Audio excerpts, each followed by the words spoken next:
na nuisance na post on social media which ndị autopilot ọ na-eme ihe and nke a show na nke nwa maazị Nnamdi Kanu enweghị ihe 1 naira ọnwụ na ihe na-eme na social media na ị na-ahụ ya na oge ahụ ịhụla ndị 100 men ọ dịghị mma ndị attract na hip-hop gị hụọ ha wee na social media ọ dịghị mma ihe ọzọ imere ụgbọ na gị gbapụ ndị autopilot ha nọ na social media na-edisgrace ndị Igbo.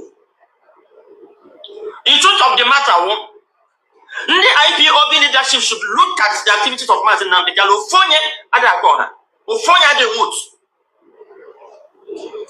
I get a letter and my own advice to stop this nuisance. Ya no money na cost. What I get to talk about Jonya Blayo.